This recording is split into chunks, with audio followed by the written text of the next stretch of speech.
Hi guys, Jay Smith here, welcome to the AskGolfNut channel and welcome to Titleist Old v New. We've got the T150 against the T150. Should you upgrade? Is there any point in upgrading? Which kind of golfer is going to suit one over the other, the old versus the new? And again, should you save your money or not?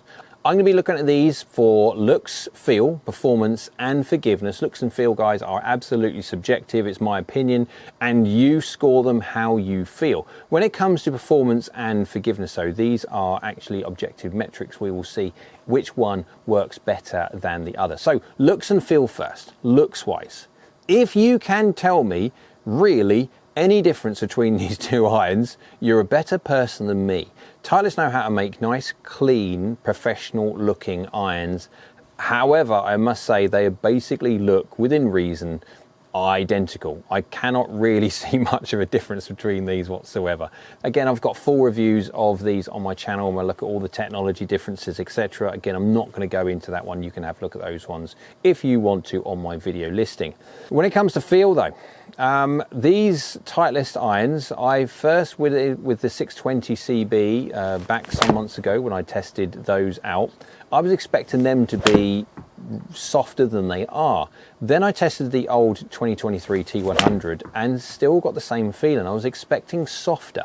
The 2025 model is no different than the 2023. The T150, no different than the T100, still feels crisper, firmer, a little bit more clicky when it comes to its strike. It is not good, it is not bad, it is just a personal preference. I am a forged golf club player and I like the sound of a softer feeling iron.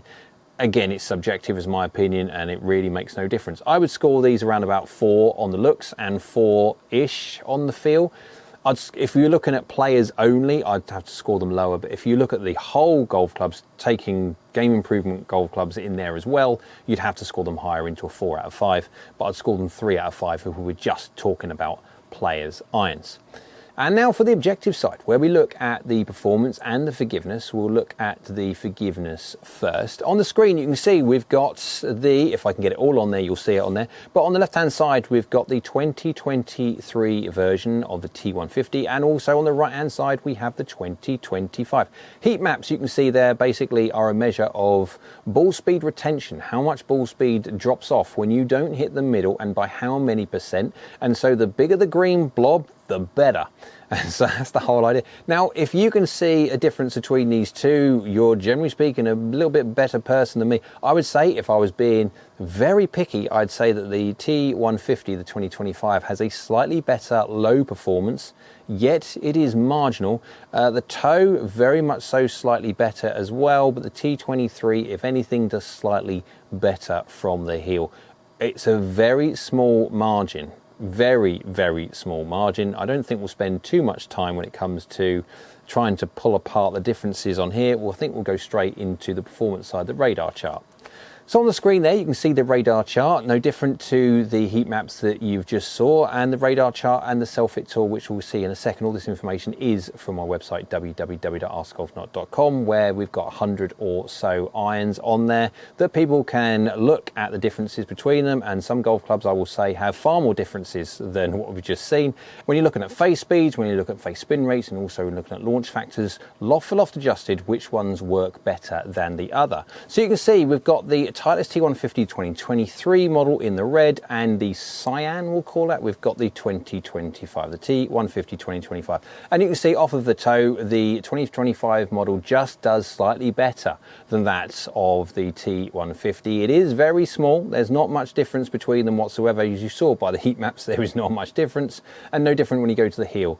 As he swaps around a little bit, you've got the T150 2025 doing slightly worse than that of the 2023. Generally speaking, I don't necessarily mind a golf club not working very well off of the heel, because generally speaking, guys, you shouldn't be hitting the heel if you can try not to, because if you are a heel biased player and you have a slightly more heely day, you are going to be interacting with hosel and the golf ball is going to shoot off at a weird and wonderful angle. So if you can, please don't hit it off the heel. But you can see when it goes to low, the brand new, the 2025 version just pips the 2023, but only just. And as an average, if you put all of them together and average them all out, which one has a slightly bigger green area than the other one, it's close. But the 2025, just by that much, wins over the 2020. It's effectively identical. They rob Peter to pay Paul in a certain different area, but effectively, if you are looking for a definitive, is one slightly more forgiving than the other? Yes, the new one is slightly more forgiving than the old, but by a smidgen. When you're looking at face speed, this is a measure of how much speed does the golf ball come off the face when you hit it out the middle, and everything is loft adjusted, or even though you haven't got to worry about loft adjusted when they are basically the same loft anyway, but which one is faster? And the new version, the 2025, has a slightly faster face.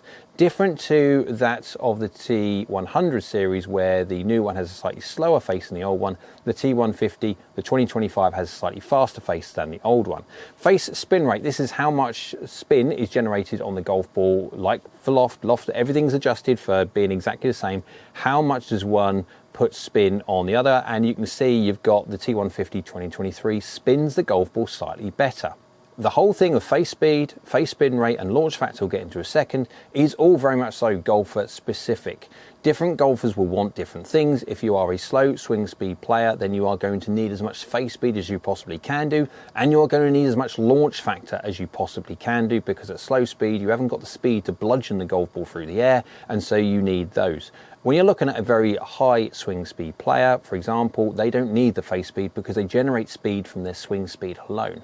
And generally speaking, they won't want a golf ball to literally shoot up to the moon, so they may not need a high launch factor. So depending on what you need, different golfers want different things. This is all loft adjusted, and you can see which ones will work better for you. And then when it comes to launch factor, the brand new 2025 version has a slightly better launch factor, which is effectively, if you deliver both exactly the same, when it comes to loft and you hit them out the middle, the brand new one, the 2025, will launch the golf ball fractionally better, or better, worse, different golfers want different things, but it launches it slightly higher than that of the old 2023.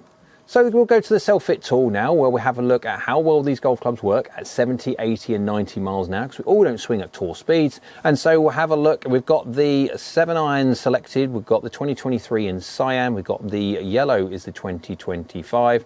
Let's look at how far they go, shall we? We've got 123 to 125 max yards. Now, again, that could be 1.5 yards rounded up because of rounding, but effectively there's a couple of yard gain in the T150 2025.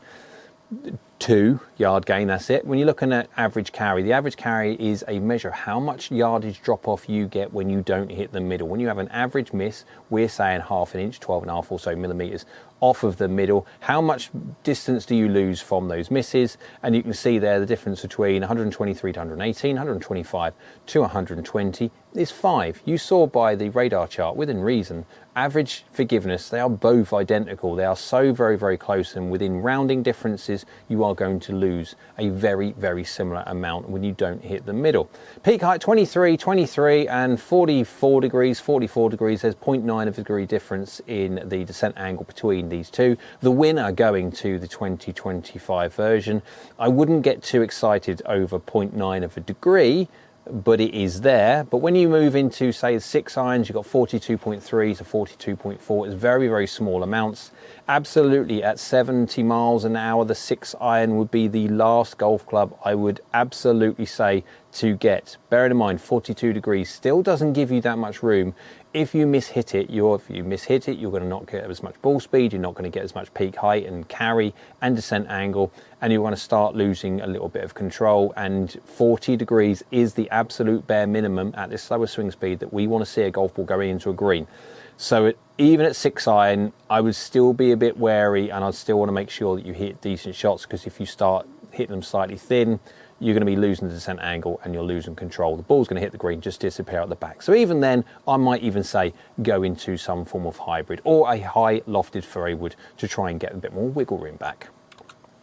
go to 80 miles an hour now, and we're looking at the max carry going 144 to 146. So we got that 2 yards difference yet again, and 5 yards difference in average carry. No difference, exactly the same by the both of them. You've got max height is the peak height is 30 and 31. Again, that's a very small difference between the two. That could be half a yard, but there is 1 yard or so difference. 48.2 and 48.2 between the old and new. Functionally, there are no difference whatsoever, but you do get that 2 yard gain. So effectively, we're saying this: if the descent angle is exactly the same, so we've got the same amount of control, but we're going 2 yards further, that's free distance. Now, would I chuck away your 2023 irons for the 2025 irons for 2 yards? Probably not. I'll be honest, I wouldn't do. And there's no difference really in everything else. If you are going into looking at different golf clubs from an upgrade perspective from the 2023, and you're looking at the 2025 model, again, there's only a certain amount of things that Titleist can do in an iteration and keeping the golf club looking largely identical to the previous ones. Again, they do look very, very similar. There's only a certain amount of Titleist can do. But you can see they're making changes, making small little bits here and there to make the new ones slightly better than the old. Go 90 miles an hour, and we're going max carry 161 to 163. There's that 2 yards again. And then you've got the 5 yards and 5 yards, no difference to average carry. That's the difference between your average miss and in your max carry distance. You've got peak height 38 and 39. Again, that's either 1 yard or 1.4 yards or 0.5 yards, the whole idea of rounding. About 51.8 and 51.7. So apart from the 2 yards gain that we're getting, again, when it comes to the distance for exactly the same, no difference in its descent angle, its control into a green, it is basically free distance. And again, if you are going to think about chopping your old 2023 models for some 2025 on the basis of 2 yards, that's up to you. Personally, would I say that's enough tangible gain? Probably not. But again, I think if Titleist were honest, they're not looking for a 2023 user to be thinking about chopping out into a 2025. They are looking more so for golfers that are in the 716s or even earlier to be looking at going from that to the new one. So that's the reason. It's making a difference, but it is rather small. Hope you liked the video. If you did, again, give it a big old thumbs up. Hit that like button, YouTube like, so do I. Down there is a subscribe button. It's free. It is great for the channel if you could subscribe. So thank you. Next, that one is a bell icon. That is the notification bell. If you click that one, that'll let you know next time I upload another video. So I hope you're well. We'll see you again soon.